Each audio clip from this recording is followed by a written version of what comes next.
Kenapa para ustadz banyak yang tidak memperbolehkan demo dan protes kepada pemimpin yang zalim? Lalu jika tidak diperbolehkan, apa yang harus rakyat lakukan menghadapi pemimpin yang zalim? Yang mengatur kita ustadz apa nabi? Nabi, kenapa nggak nanya nabi? Kok nanya ustadz gitu loh? Harusnya nanya nabi dong. Ustadz, nabi gimana sih ngajarin kalau berhadapan dengan pemimpin yang zalim? Itu harusnya pertanyaan penuntut ilmu.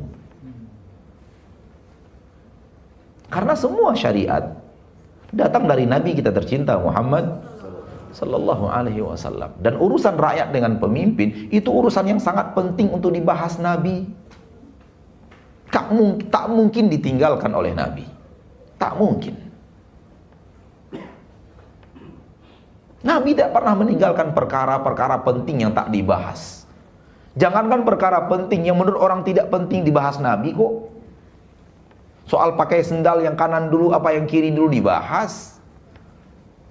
Soal buka sendal yang kanan dulu apa yang kiri dulu dibahas. Soal keluar toilet yang kanan dulu apa yang kiri dulu dibahas. Masa sih masalah pemimpin tak dibahas dalam undang-undang syariat? Maka jangan pernah bertanya pendapat ustadz. Tanyakan ke ustadz itu bagaimana Nabi mengaturnya Sallallahu Alaihi Wasallam.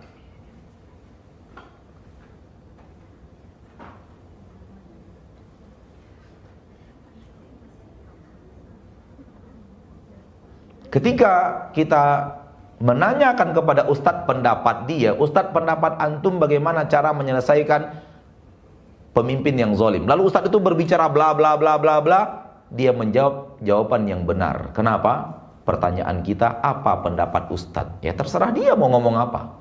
Kan yang kita tanya pendapat ustadz. Hati-hati. Kita harus jeli dan teliti, apalagi urusan surga dan akhirat. Urusan surga dan neraka harus jeli dan teliti. Jangan bertanya kepada ustadz pendapat ustadz.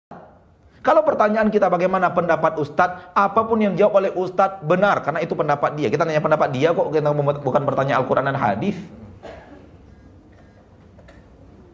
Maka bertanyalah apa panduan syariat.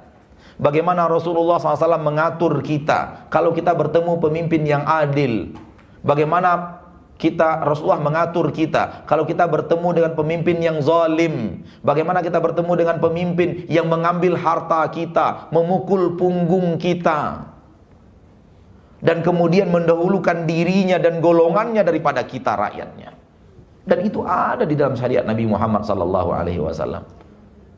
Kalau mau tahu, baca buku kumpulan hadis tentang bagaimana sikap rakyat kepada pemimpin. Itu ada hadis bukunya. Buku bagaimana rakyat bersikap terhadap pemimpin. Itu semuanya dibahas di dalam hadis. Bagaimana kalau pemimpinnya adalah pemimpin yang beribadah atau taat. Bagaimana pemimpinnya kalau pemimpinnya zalim. Bagaimana pemimpin kalau mengarahkan kita kepada perintah maksiat. Apa yang harus kita lakukan. Semuanya dibahas. Karena sekarang ini zaman-zamannya risih bicarakan pemimpin, saya nggak jawab pertanyaan tadi. Silakan kembali kepada buku. Karena kalau baca buku, ibu ambilnya dari buku. Kalau saya jawab, ibu ambilnya dari saya. Nanti nama saya jadi kambing hitam. Sementara saya udah hitam juga.